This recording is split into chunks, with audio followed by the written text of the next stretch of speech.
Bienvenue sur le podcast Job Révolution, le podcast qui t'accompagne dans ton évolution. Je suis Stéphie Lechkowski, formatrice d'adultes, spécialiste en reconversion et en insertion professionnelle.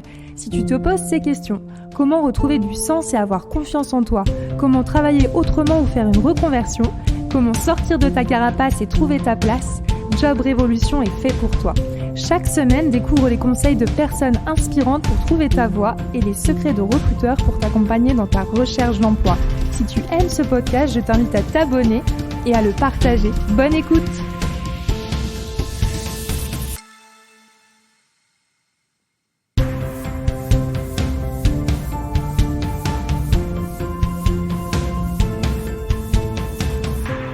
Bonjour à tous, j'ai le plaisir d'accueillir pour ce premier épisode de Job Révolution Pierre-Alain.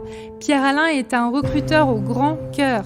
Il partage quotidiennement des conseils sur la recherche d'emploi, mais aussi sa vision du recrutement tournée sur l'humain. Nous sommes plus de 36 000 personnes à le suivre aujourd'hui sur LinkedIn et je pense que ce n'est que le début. Vous allez découvrir dans ce podcast des conseils concrets pour aborder la recherche d'emploi avec le sourire et découvrir ses anecdotes de recrutement. À bientôt!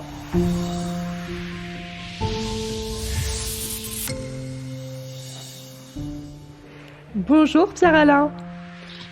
Salut Stéphie, ça va? Ça va. Je suis ravie de t'accueillir dans ce podcast qui me tient très très à cœur.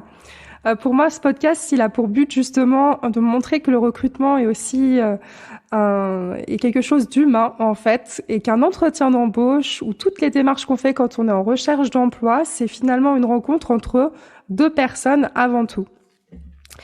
Donc, alors je te propose tout simplement d'abord de te présenter. Qui es-tu ? Alors déjà, un grand merci Stéphie de m'avoir contacté pour participer à ce podcast. C'est toujours un plaisir, d'autant plus que on a déjà échangé plusieurs fois ensemble et j'apprécie ta démarche et ce que tu fais. Alors pour me présenter rapidement, donc moi je suis dans le recrutement depuis maintenant 4 ans. Je suis spécialisé sur l'accompagnement de start-up et de scale-up dans leur processus de recrutement sur des profils sales, marketing, digital et tech. Et ça sur le marché français et également sur l'étranger en Europe. Donc voilà dans les grandes lignes. Et maintenant, depuis quelques semaines, je suis passé freelance 100% à mon compte, toujours dans l'accompagnement de différents clients. Et prochainement, je vais démarrer également des missions RPO, donc directement chez le client dans la mise en place de process sur les équipes recrutement et dans leur accompagnement recrutement. Félicitations. Merci. Bravo, je te souhaite plein de succès et je suis sûre que ça va encore plus fonctionner. Bravo. On croise les doigts, c'est bien parti pour l'instant. Top. Alors, une première question pour toi. Que penses-tu du recrutement d'un profil en reconversion professionnelle ? Alors, ça, c'est un peu le grand sujet. Moi, j'encourage la reconversion. Il y a beaucoup d'entreprises qui encouragent également à la reconversion, des organismes de formation qui encouragent, une fois encore, à la reconversion. Ce qu'il faut avoir en tête, c'est que sur les 5 dernières années, 25% des actifs ont suivi une reconversion. Un chiffre qui va vous parler un peu plus, 90% des Français ont envie de changer de carrière ou de vie. Néanmoins, on est à peu près, je crois, 68% de Français qui n'ont pas encore passé le cap.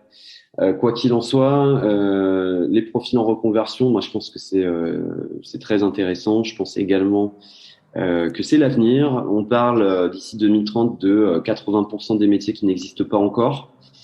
Et ça, c'est des chiffres de Pôle emploi qui sont connus. Donc nécessairement, il va y avoir des mutations. Donc, qu'est-ce que j'en pense ?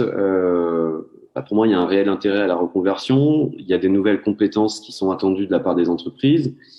On a un décalage potentiel entre des nouvelles générations qui arrivent sur le marché avec un panel de compétences différent que des anciens.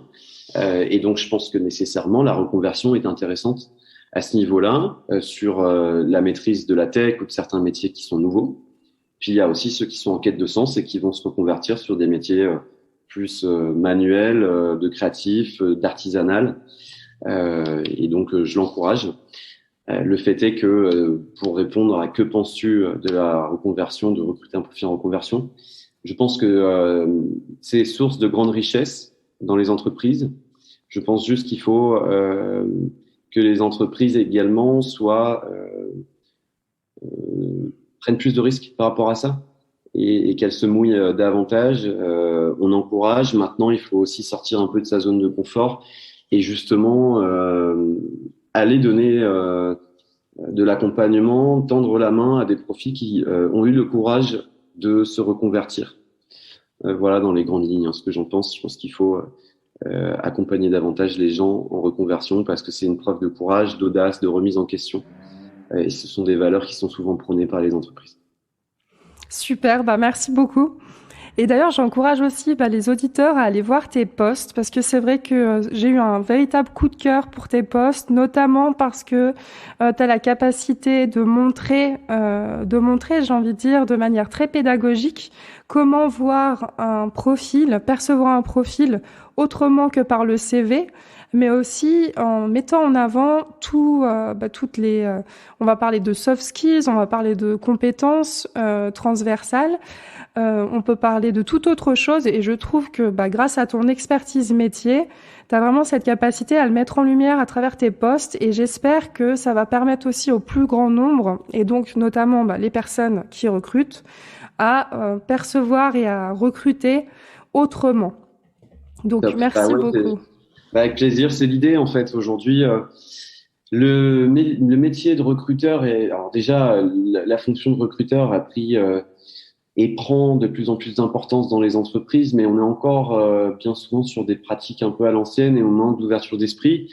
Et moi, mes posts, l'idée, c'est de dépoussiérer un peu ça et d'encourager à l'ouverture, à la prise de risque, parce que c'est aussi ça, recruter dans l'humain, et ne pas s'attacher uniquement à des compétences techniques, mais davantage à des potentiels humains. Le candidat parfait n'existe pas. Par contre, on peut l'aider à le devenir. Et donc, en ça, je pense que c'est important de se baser sur les savoir-être et sur ce qu'on peut apporter aux candidats. Merci beaucoup. C'est hyper encourageant et j'espère que ça va en encourager justement beaucoup. Donc maintenant, je vais te poser des questions. Alors, ce sont des questions qui abordent l'entretien parce que souvent l'entretien, les personnes qui arrivent en entretien de l'autre côté du bureau, c'est-à-dire pour postuler, appréhendent beaucoup. Et j'avais envie du coup d'avoir tes expériences d'entretien et notamment, par exemple, tu nous racontais une anecdote sur, par exemple, le pire entretien que tu aies mené. Alors, évidemment, j'en fais beaucoup puisque je rencontre une vingtaine de candidats par semaine. Le pire entretien que j'ai mené, je dirais que c'est avec un candidat qui était affalé dans son canapé. Qui n'avait du coup pas du tout la posture, alors c'était en visio, qui était carrément blasé de participer à l'échange. Donc c'est vrai qu'au bout d'un moment, je me suis dit bon, est-ce que le candidat cherche vraiment du travail? Oui, non, bon, j'ai quand même un doute. Bon, on creuse ensemble son parcours, nonchalance extrême. Et puis on arrive au moment je lui explique un peu le process et c'est vrai que je dis voilà, aujourd'hui je te proposerais de faire une prise de référence en interne chez mon client si on avance sur le processus de recrutement. Et puis inversement, moi je vais aussi avoir besoin d'avoir des référents pour contacter tes anciens managers. Et alors là, à partir du moment où on a commencé à parler de prise de référence, je sais pas ce que le gars avait à cacher sous le tapis, mais il a carrément coupé la vidéo. Donc, je me suis dit peut-être un problème technique. Je l'ai rappelé, ça a sonné. Puis j'ai rappelé une deuxième fois, ça a sonné. Et puis derrière, je l'ai rappelé à nouveau. Et alors après, plus de son, plus d'image. Et donc, j'ai plus de nouvelles. Donc, ça, c'était l'un de mes pires entretiens candidats, à la fois sur la forme et sur le fond. Bon, après, il y a aussi des belles expériences et des expériences plus drôles. Mais je dirais que là, je me suis dit, ouais, il y a des candidats qui sont clairement pas dans la posture. Et certainement, faut quand même creuser un peu parce que des fois, il y a des choses à cacher, je pense. C'est aussi pour ça que la prise de référence dans les deux sens, j'insiste, elle est intéressante. Et là, sa réaction en disait long sur ce qu'il y avait à découvrir. Super, bah, très bon exemple, effectivement. Le côté plus de son, plus d'image, surtout en visio, après, ça va être compliqué, hein. Ouais, ouais, clairement. Et justement, tu parles aussi d'entretien, bah, forcément, bah, des entretiens positifs. Alors, quel est l'entretien qui t'a le plus marqué? Je pense que tu dois en avoir quand même beaucoup. Alors, qu'est-ce que t'aimerais, de quel entretien aimerais-tu nous parler? Alors, j'en ai pas mal. Je peux te citer deux exemples. Je dirais que là, j'ai un candidat que j'ai accompagné dans sa recherche. Il voulait absolument un poste de business developer, ouverture de compte, donc sur de la chasse. Et puis dans les échanges, je lui dis, écoute, je sentais pas ce potentiel chasse chez lui. Il avait l'envie, mais dans les explications qu'il donnait, j'ai compris que finalement, c'était peut-être pas ça. Je lui dis, est-ce que tu as déjà pensé, si tu veux rester sur des fonctions commerciales dans l'univers de la tech et dans le SaaS, est-ce que tu as déjà pensé au poste de Customer Success Manager? Là, tu vas intervenir sur de l'après-vente, sur de l'onboarding client, sur la solution tech. Donc, tu vas mettre les mains là-dedans. Tu vas les éduquer à la solution. Et également, tu vas faire de la fidélisation, de la rétention, de l'upsell et du cross-sell. Il me dit, c'est vrai, Pierre, j'y avais pas pensé. Et de fil en aiguille, alors c'est vrai que moi, j'ai pas pu recruter ce candidat à l'instant T sur les postes que j'avais. En revanche, il s'est tourné vers cette voie-là. Il a trouvé un poste. Il m'a d'ailleurs appelé sur ses process de recrutement pour avoir du conseil là-dessus. Et il a fini par décrocher un poste de Customer Success Manager. Et aujourd'hui, on a gardé des super contacts. Là, quand il va revenir sur Paris, on va se prendre un verre ensemble.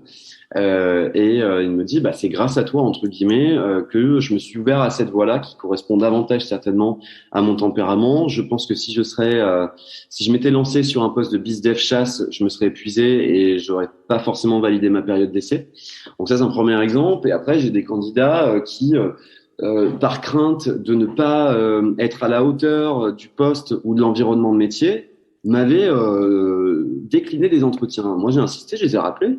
Je leur ai dit, c'est dommage. Moi, je vois un potentiel sur le profil, sur le papier. Parlons-en et voyons. Et le fait est que très récemment, j'ai recruté quelqu'un qui travaille dans l'univers de la tech sur des fonctions sales, qui n'avait pas les qualités requises sur le papier par rapport à tel et tel sujet. Par contre, elle avait la personnalité qu'il fallait. Elle avait la vision et à force de l'encourager, la détermination a suivi. Et aujourd'hui, elle est en poste chez mon client. Elle est épanouie sur ses fonctions. Elle a démultiplié sa capacité à avoir confiance en elle. Et ça, c'est une super réussite pour moi parce que je me dis qu'à mon échelle, j'ai contribué un peu à ça. Bravo. Bah, effectivement, bravo. Puis en plus, tu donnes des exemples qui, pour moi, justement, illustrent parfaitement le côté humain, puis le côté rencontre aussi. C'est-à-dire qu'il y a la personne qui cherche, mais faut pas sous-estimer la connaissance du recruteur ou de l'employeur ou de l'entreprise qui peut potentiellement avoir des idées en interne ou même pour une autre entreprise d'un poste auquel on n'aurait pas pensé. Et ça, je pense que c'est aussi une manière pour les personnes qui vont être amenées à faire des recherches d'emploi, de voir l'entretien comme une opportunité en fait aussi de réseau, mais pourquoi pas aussi d'élargir son projet professionnel, voire même de le faire évoluer en fait. Donc merci pour ces exemples, c'est hyper intéressant. Complètement, et je rebondis sur ce que tu dis. J'ai des candidats qui me disent moi j'aime bien votre approche parce que au-delà de l'opportunité à l'instant T que vous avez à proposer, en fait moi je dis souvent quand j'appelle mes candidats, quand je démarche, l'idée c'est qu'on fasse le point aujourd'hui sur ton projet de carrière, sur ta vision, tes attentes. Moi, j'ai des opportunités à l'instant T, donc si ça marche et si ça te plaît, tant mieux, on avance. Mais c'est pas parce qu'aujourd'hui, j'ai pas forcément dans mon portefeuille actuel de missions ouvertes ce qui va correspondre en particulier. Demain, je peux avoir d'autres opportunités. Et également, un recruteur, c'est quelqu'un qui réseaute beaucoup. Et je pense que un recruteur, s'il fait bien son boulot, il peut aussi conseiller plutôt que de vendre une opportunité. Et ça, c'est un peu dommage parce que certaines fois, on agit trop comme des vendeurs d'opportunités à un instant T. On parle de son besoin à soi et on arrive et on propose ou on impose au lieu d'accompagner et de voir plus large. Et c'est toujours intéressant d'échanger et de se dire, bah, tiens, aujourd'hui, ça le fait peut-être pas. Néanmoins, j'ai bien compris ce que tu vises, quel est ton besoin. Je peux potentiellement te donner du conseil avec ce que j'ai en bagage et éventuellement aussi ouvrir la porte de son réseau et aider des gens. C'est aussi une belle image de l'entreprise, de la marque employeur. C'est redorer aussi un peu le blason des recruteurs. Et je pense que c'est se positionner en apporteur de conseils et c'est important. Bah, merci beaucoup. Encore une fois, c'est très encourageant, très positif et clairement, bah, là, si je cherchais un emploi, moi, ça me donnera envie de partir avec toi à la recherche d'un emploi. Donc, merci. Ensuite, quel est l'entretien le plus drôle que tu aies mené? Alors, je recrutais à l'époque quand j'étais dans un grand cabinet. Et puis, je reçois une candidate en entretien. J'avais fait le screening par téléphone, bon, sur le papier. Elle me dit, je suis intéressé par la mission, etc., etc. Puis on arrive en entretien, puis je lui repose des questions. Qu'est-ce qui t'intéresse sur le poste, du coup, depuis qu'on en a parlé? Puis là, elle me dit, bah, je sais pas. Donc elle me cale un je sais pas. Je lui dis bon, t'es là physiquement en entretien, tu t'es déplacé. C'est quand même un peu dommage de se rendre compte finalement maintenant que tu sais pas vraiment ce qui t'intéresse sur le poste. Et puis je lui dis bon, est-ce que tu parles bon, on continue. Je dis est-ce que tu parles l'anglais parce que le poste nécessitait de bien maîtriser la langue. Et donc elle me dit bah bof. Je dis bah pourtant c'était quand même important. Elle me dit oui mais je peux quand même le maîtriser un peu. Donc je dis bon on va switcher en anglais. Et là on switch et là, on démarre sur une catastrophe en langue. Et si tu veux, le fait est que bon c'était une candidate assez transparente. J'aimais bien son côté cash. Elle était souriante. Et puis elle commence à démarrer en anglais. Elle se rend compte qu'elle raconte n'importe quoi. Et si tu veux, de là, moi, je commence à rigoler. Et donc, elle rigole. Elle se rend compte qu'elle est en train de faire n'importe quoi pendant son entretien. Elle se rend compte que moi, je suis pas du tout dans le jugement et qu'au final, ça me fait rire. On en rigole ensemble. On s'est tapé un fou rire. Et puis, on termine de notre fou rire au bout de 10 minutes. Hein, sincèrement, ça a été un peu long. Et je me dis, bon, je rends bien compte que là, aujourd'hui, sur ce poste en question, ça va être un peu compliqué. Elle me dit, ouais, non, mais t'as raison. Je sais pas pourquoi, entre guillemets, je suis là aujourd'hui, mais c'est vrai qu'on a gardé des contacts. Alors, j'ai pas pu la placer cette candidate-là, mais je pense qu'elle a gardé la sympathie et vice versa. Et il n'empêche que sur ce poste, je l'aurais évidemment pas poussé, mais pour sa personnalité, son côté cash, si j'avais eu d'autres missions qui correspondaient davantage à son profil, je l'aurais poussé parce que top perso et que on avait passé un bon moment et qu'elle avait aussi au-delà de tout ça des compétences qui étaient intéressantes. Mais voilà, sur le fond, ça le faisait pas. Mais ouais, voilà, on a bien rigolé ensemble à ce moment-là. Top. Merci beaucoup pour l'exemple. Quels sont pour toi les 3 conseils que tu donnerais aux personnes justement qui font des démarches pour rechercher un emploi? Alors c'est très ouvert, hein, ça peut être des conseils concernant l'entretien d'embauche ou la démarche. Enfin, voilà, quels sont d'après toi les 3 conseils ou plus, si tu en as? Je pense qu'on en a tellement en fait à donner. Bah, Mais il y en a beaucoup, en effet. Je dirais le premier conseil, c'est d'être proactif. Proactif, ça veut dire plein de choses. C'est d'être proactif dans ses démarches de candidature. C'est-à-dire aller directement et spontanément démarcher des recruteurs. Pour ça, LinkedIn, évidemment, 9 recruteurs sur 10 sont sur LinkedIn et donc je vous invite à contacter les recruteurs sur LinkedIn. C'est proactif sur les job boards, mettre en ligne son CV et donc se rendre visible. Se rendre visible, c'est également être présent sur LinkedIn, parce qu'au-delà d'aller contacter, moi je vous invite à commenter ou publier. On a à peu près 90% sur LinkedIn de gens qui sont passifs, 1% de gens qui créent du contenu et 9% de gens qui commentent. Donc ces 10%-là restants sont les gens actifs. Je vous invite à faire partie de ces gens-là. Donc la proactivité au global sur les job boards, sur LinkedIn, sur la démarche que vous allez avoir auprès des recruteurs.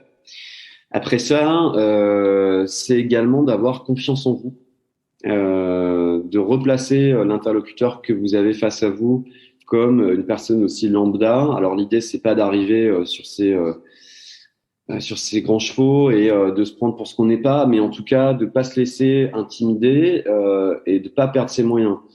Et donc, il en découle une attitude, c'est celle d'être dans une posture de vente de soi-même. La vente de soi en entretien, elle est hyper importante, qu'importe le poste que vous allez occuper, parce que vous vendre en entretien, c'est essentiel pour donner envie. Vous achetez pas des trucs qui vous font pas envie, c'est la même chose en entretien. Donc voilà, mettez-vous dans cette posture de vente. À mon avis, ça fera aussi la différence. Et dans cette posture de vente, adoptez un discours structuré. Et là, je vais un peu plus loin. La structure du discours sur votre présentation, par exemple, c'est 4 points pour chaque expérience. L'idée, c'est pas d'aller en faire des pataquès. Faut être synthétique, mais dans la synthèse, il faut donner les bons éléments. Et donc, sur chaque expérience, je vous invite à présenter en 4 points le contexte, le quotidien, les objectifs, le résultat. Contexte, c'est qu'est-ce que faisait l'entreprise dans laquelle vous étiez. Le quotidien, c'était votre semaine type, qui étaient vos interlocuteurs, vos clients, par exemple. Comment vous organisiez votre semaine, quantifiez, répartissez. Si vous étiez sales, est-ce que vous faisiez 50% de prospection commerciale, 50% de fidélisation, auprès de quelle cible, etc., etc. Et ensuite, parler des objectifs et des résultats, ça me paraît essentiel. Donc, en 4 points, vous pouvez structurer votre discours. Et ça, c'est important. Et le dernier point, je dirais, soyez curieux. Soyez curieux sur les nouveautés, sur les secteurs d'activité qui recrutent. Ça rejoint un peu la proactivité. Je dirais que ça va de pair. Mais voilà, la curiosité, même dans l'échange, vous amènera à poser des questions qui vous distingueront de certains concurrents qui vont rester dans une logique passive et qui ne poseront pas de questions. La curiosité bien placée apporte des échanges qui sont constructifs et spontanés. Donc, au global, soyez proactifs, adoptez une posture de vente et soyez curieux. Top, merci beaucoup. Et vu que tu abordes aussi LinkedIn et le fait d'être actif sur LinkedIn, c'est vrai qu'il y a quand même beaucoup de personnes qui n'osent pas publier, en particulier les personnes qui sont en reconversion professionnelle parce qu'ils ont tout à créer quelque part. Est-ce que tu aurais des conseils pour oser en fait publier, pour commencer à publier sur LinkedIn? Le premier conseil, je dirais que c'est n'attendez pas à poster. Si vous n'avez pas encore l'audience, vous n'avez rien à perdre. Donc, soyez là encore une fois proactif. Le fait d'être proactif, ça va vous permettre aussi d'ajuster. Vous allez voir ce qui marche pas. Il faut pas se creuser trop les méninges non plus.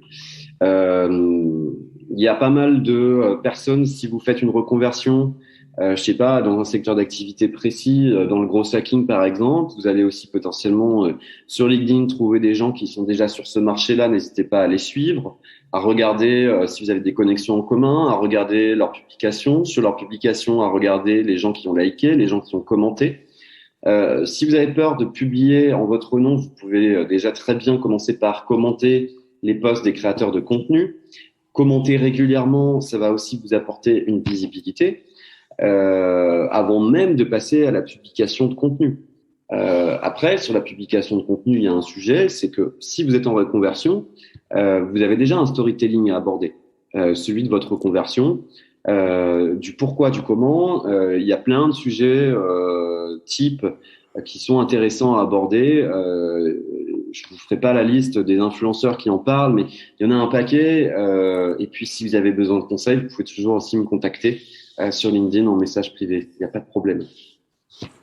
Top, merci beaucoup. Et puis, la dernière question pour toi, c'est finalement pour toi, comment le recrutement va ou devrait évoluer?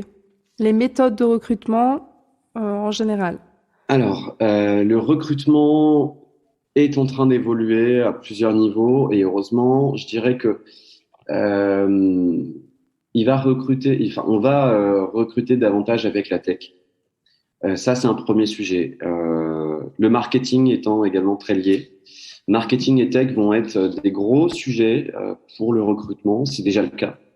Mais je dirais qu'avant, le marketing et la tech, c'était réservé justement au département marketing et réservé à la tech tout court et au développement et à la vente du service final. Et on n'abordait pas les choses comme aujourd'hui, on doit investir sur le marketing marque employeur et sur la tech pour recruter. On a délaissé un peu ça et je dirais que la partie recrutement, c'était un peu le vilain petit canard du marketing et des outils tech au sens large. On faisait les choses un peu à la mano. Donc je pense que là, on va recentrer un peu les pratiques et on va automatiser certaines choses. On va développer des outils, des plateformes qui vont nous permettre d'être plus réactifs, plus pertinents, de mieux cibler. Je dirais qu'on va aussi se diriger davantage vers des recrutements sur les soft skills. C'est déjà le cas. Il n'y a rien d'original jusque-là. Mais au-delà même des soft skills, on va s'attacher peut-être de plus en plus à la personnalité des candidats. Et au lieu de recruter sur des fiches de poste, je pense qu'on va se diriger vers des recrutements plus inclusifs, mais inclusifs sur la personnalité des candidats. Aujourd'hui, on essaye de faire matcher des candidats à des fiches de poste. Donc des candidats à nos besoins, à nous, entreprises.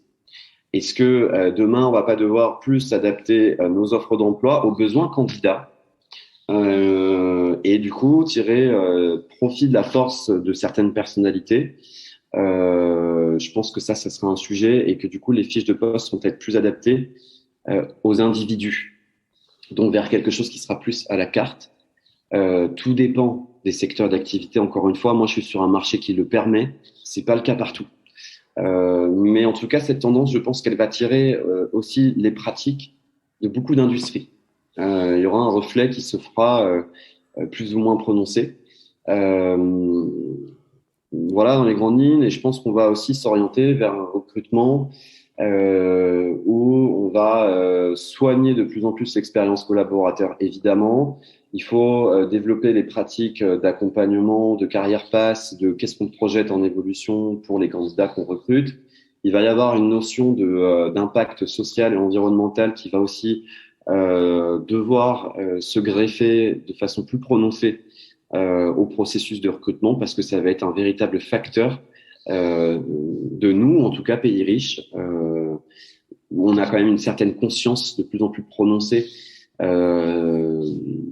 de ces impacts-là, parce qu'on peut se permettre aussi d'avoir cette conscience-là, et des pays entre guillemets un peu plus éloignés, moins développés, malheureusement c'est pas ça qui les drive aujourd'hui, c'est plutôt l'argent, mais en tout cas je pense que le recrutement sera peut-être plus responsable. Ok, super, merci beaucoup. Hyper intéressant. Je suis curieuse de voir la suite du coup. Et justement, en parlant de suite, est-ce que tu as des projets? Qu'est-ce qu'on peut te souhaiter pour ces prochains mois? Alors, j'ai pas mal de projets pour les prochains mois.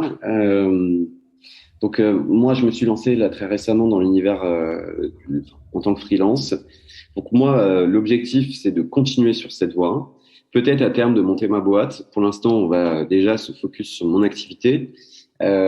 Continuer à délivrer du conseil, aller un peu plus loin. J'aimerais bien lancer un podcast qui sera certainement orienté vers les startups scale-up, avec l'idée de donner la parole potentiellement à des CEO pour qu'ils expliquent un peu leur vision. Des fois, les CEO, on les voit pas assez. De mieux les connaître, de mieux comprendre leur environnement et derrière de décliner sur les équipes talent et aussi d'éduquer sur certains nouveaux métiers. Donc ça, sur le podcast que j'envisage, et puis également, pourquoi pas élargir les supports de communication et je réfléchis notamment à un support, en tout cas une plateforme dans laquelle je crois beaucoup, c'est TikTok. Ok. Avec des formats courts et des conseils orientés candidats. Ok, super. Alors, Voilà. j'encourage tout le monde qui nous écoute à te suivre sur LinkedIn notamment. Et du coup, bientôt, tu es déjà sur TikTok, du coup, ou pas encore? Pas encore, pas Ok. encore. Et bientôt sur TikTok. Voilà. Yes. Donc, je mettrai un lien de toute façon dans le podcast pour pouvoir te suivre directement pour aller sur ton LinkedIn. Je te remercie énormément pour tous tes apports. Sincèrement, j'avais déjà une idée de ce que tu pouvais transmettre et clairement, ça le prouve. Je suis ravie. Je suis hyper ravie de t'accueillir et je te souhaite vraiment beaucoup, beaucoup de succès dans tes projets. et que tu sois entendu, lu et que tu ailles faire un petit peu bouger les codes du recrutement. Ça me ferait très, très plaisir. Super. Eh ben, on va le faire ensemble. En tout cas, rien que par le podcast que tu as lancé, la vision que tu as et le boulot que tu as investi derrière, Stéphie, je pense qu'on est sur la même lignée. C'est un plaisir d'avoir participé à ce podcast avec toi aujourd'hui. Et puis, évidemment, on reste en contact. Et à tous ceux qui nous écoutent, continuez à écouter Stéphie. Ce qu'elle fait, c'est top. Merci beaucoup. Merci à toi. Allez, salut.